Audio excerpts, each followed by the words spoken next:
আসসালামু আলাইকুম। আমি আজকে আসছি বাংলাদেশ কৃষি গবেষণা কর্পোরেশনে, রাজশাহী শাখায়। তো এখানে এসে আজকে আমি পেঁয়াজের এখান থেকে এনারা বীজ তৈরি করবেন, এই জিনিসটা আজকে আমি আপনাদেরকে দেখাবো। আমার চারপাশে যা কিছু দেখতেছেন, বড়, বড় পেঁয়াজের গাছ। এই পেঁয়াজের প্রত্যেকটার ফুল ধরছে এবং এই যে পুষ্পমঞ্জুরি, এই মঞ্জুরির মধ্যে পুরুষ ফুল, স্ত্রী ফুল উভয়ে একসাথে আছেন। এই জাতটার নাম হলো মেহেরপুরি জাত। এনারা এখান থেকে বীজ প্রোডাকশন করে এটা গোটাল বাংলাদেশে এনারা সাপ্লাই দেন। তো মূলত দিনে এনারা একবার এরকম করে প্রত্যেকটা ফুল পরাগায়ন করায়। আমরা জানি পতঙ্গ দ্বারা মূলত পরাগায়ন হয়, কিন্তু পতঙ্গ পরিমাণ খুব কমে যাওয়ায় এই জিনিসটা এনারা নিজেদের হাতে করতেছেন। আমরা আশেপাশে দেখতেছি মৌমাছির চাক আগে যেরকম লাগতো এখন কিন্তু মৌমাছির চাকের পরিমাণ অনেক কম। তো সে কারণেই পতঙ্গ দ্বারা এটা হচ্ছে না। ওনারা নিজেরাই করতেছেন, দিনে একবার করে করেন।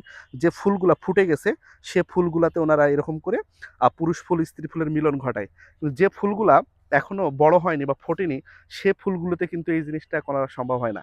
এই কারণে প্রতিদিন এই জিনিসটা করতে হয়। প্রতিদিন সকালে সকাল থেকে দুপুর পর্যন্ত ওনারা এই পরাগায়নটা করেন। ৪ জন ব্যক্তি আছেন, ৪ জন এই পরাগায়নটা করেন। তো আমি শুনলাম যে এরা একটানা এটা ২০ থেকে ২২ দিন পর্যন্ত করবেন। যতদিন না প্রতিটা ফুলেই এই পরাগায়নটা নিশ্চিত হয়। আল্লাহ হাফেজ।